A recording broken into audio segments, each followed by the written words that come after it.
आजादी के 75 साल बाद भी विकास से कोसों दूर है भागलपुर का ये गांव। पुल और सड़क नहीं बनने से गांव के लोग उठा रहे परेशानी। सरकार के विकास की पोल खोल रहा है भागलपुर का ये बदहाल गांव। बिहार के भागलपुर में 2 गांव ऐसे हैं जहां आजादी के 75 साल बीत जाने के बाद भी आने जाने के लिए न सड़क है और न ही कोई पुल। यहाँ के लोगों का नाव ही आखिरी सहारा है।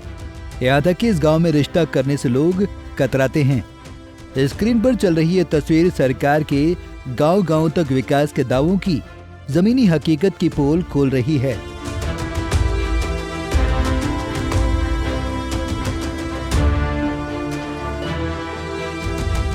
दरअसल भागलपुर के नवगछिया के खरीक प्रखंड में आने वाला सिंहकुंड और लोकमानपुर गांव कोसी नदी के सैलाब का दंश झेलता है।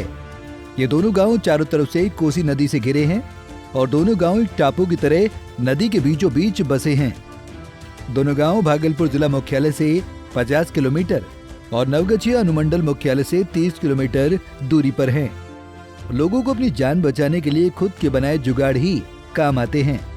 सैलाब में यहाँ आने जाने वाले लोगों के लिए नाव का सफर ही एकमात्र विकल्प है। भगवान भरोसे है नवगछिया का सिंहकुंड और लोकमानपुर गांव।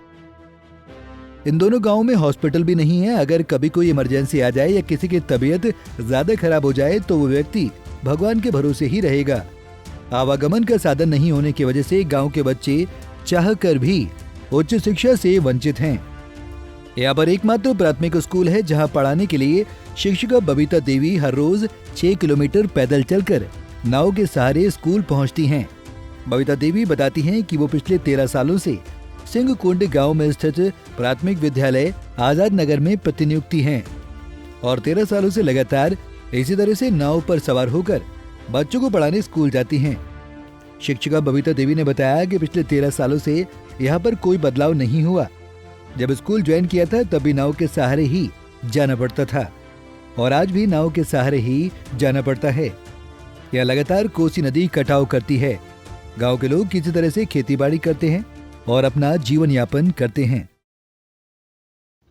हम लोग को आना जाना अपना खरीक से निकलते हैं तो बाइक से आते हैं घाट से नाव पार करके तो स्कूल जाते हैं 2 कोस 3 कोस दूर के आजाद नगर सिंहकुंड। कितने वर्षों से आ रही है? 13 वर्ष से। इसमें क्या बदलाव देखा? क्या बदलाव देखेंगे, कुछ नहीं बदला हुआ है अभी इधर। उसी तरीके से जाते हैं। उसी तरह से। वो गांव कैसे बसा हुआ है? कैसे बसा हुआ? इधर कट्टी होता है। गांव के लोग किसी तरह अपना गुजर बसर खेती गृहस्थी लेकर के यहाँ काम बाहर करते हैं और कुछ। अच्छा मैडम, कभी बच्चे अगर बीमार पड़ जाते हैं तो कैसे उसको इधर लाते होंगे? नाव द्वारा। दूसरा कोई उपाय नहीं है। अगर मान लीजिए कि उस समय नाव उस पार में नहीं है तो फिर क्या होगा? तो अब जैसे वो अब संभाले उसका परिवार, समस्या वही होता है। और कितनी दूरी आप पैदल तय करते हैं रोज?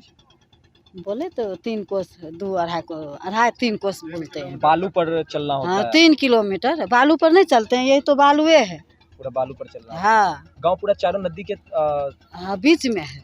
चारों तरफ क्या है? चारों बगल कोसी है, नदी है, बीच में गांव है। हाँ, बीच में गांव है। और इसमें जाने का सहारा नहीं है? नहीं। क्या नाम? उधर से भी टपेंगे तो नावे से, इधर से भी टपेंगे। पानी से घिरे होने के कारण सिंहकुंड और लोकमानपुर गांव में लोग रिश्ता करने से कतराते हैं। कोसी नदी पर पुल बनने के बाद लोकमानपुर पंचायत विकास की मुख्य धारा से जुड़ जाएगी। ग्रामीणों को घंटों नाव का इंतजार नहीं करना पड़ेगा। इलाके में रोजगार के अवसर बढ़ेंगे। इतना ही नहीं, गांव के बच्चे उच्च शिक्षा भी हासिल कर सकेंगे। आवागमन का साधन नहीं होने की वजह से गांव की बेटियां चाहकर भी उच्च शिक्षा से वंचित थीं। लेकिन पुल निर्माण के बाद गांव की बेटियां हायर एजुकेशन के लिए नवगछिया से भागलपुर आसानी से आ जा सकेंगी। चारों ओर पानी से घिरे रहने के कारण पंचायत के कई युवक और युवतियों की शादी नहीं हो पाई है। लोग यहाँ रिश्ते करने से कतराते हैं। पुल बनने से ये समस्या भी दूर होगी। पिछले 5 सालों से राज्य पुल का निर्माण कार्य अधर में लटका हुआ है। बता दें कि इन दोनों गांवों में आने जाने के लिए राज्य पुल निर्माण निगम लोकमानपुर गांव से विजयघाट तक 44 करोड़ 47 लाख की लागत से 456 मीटर लंबा और 8.4 मीटर चौड़ा पुल बनवा रहा है, जो पिछले 5 सालों से अधर में लटका है। अगर इस पुल का निर्माण हो जाता है तो यहाँ बसे 25,000 की आबादी वाले दोनों गांवों का सीधा संपर्क जिला मुख्यालय और अनुमंडल मुख्यालय से हो जाएगा।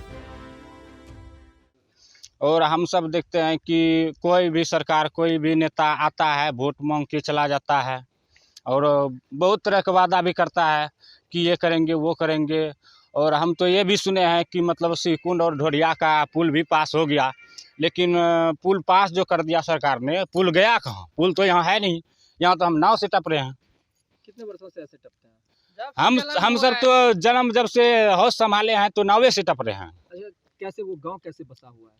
गांव से ऐसे मतलब हम सब जब से पैदा हुए हैं, हम सब 3-4 बार तो मेरा घर कट गया।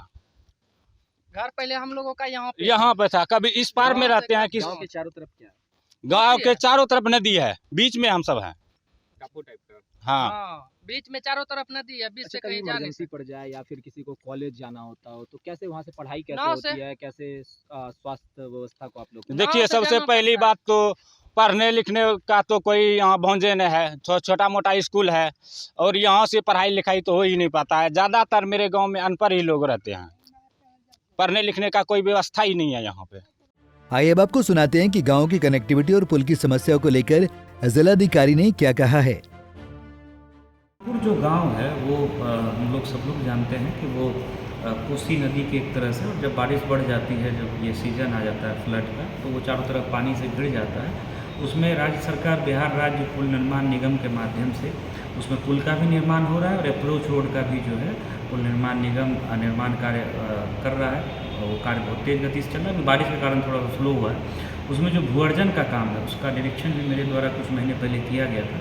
उसमें हम लोगों को अभी हम लोगों ने रेट डिसाइड कर दिया है और अभी हम लोग जल्दी ही अगले 10 से 15 दिन में सबको नोटिस देंगे। उसमें राशि भी भूअर्जन पदाधिकारी को मिल गई है और कैंप लगा करके हम लोग जो भी रैयत है उसमें संभवतः मुझे जो ध्यान में आ रहा है 2 गाँव की ज़मीन जा रही है, उसका हम लोग पेमेंट भी इंश्योर कराएंगे और हम लोग ये उम्मीद कर रहे हैं कि इसी साल के अंत तक उस गांव को जो है कनेक्टिविटी मिल जाएगी। कोसी पर एक और पुल जो है वो बन जाएगा और पुल निर्माण निगम के द्वारा ससमय इस कार्य को पूर्ण कराएंगे। बहरहाल अब देखना ये होगा कि सरकार कब तक अपने वादों पर खरा उतरती है और भागलपुर के सिंहकुंड और लोकमानपुर गाँव को एक नया जीवनदान मिलता है या नहीं। पंजाब केसरी टीवी के लिए भागलपुर से अंजनी कुमार कश्यप की रिपोर्ट।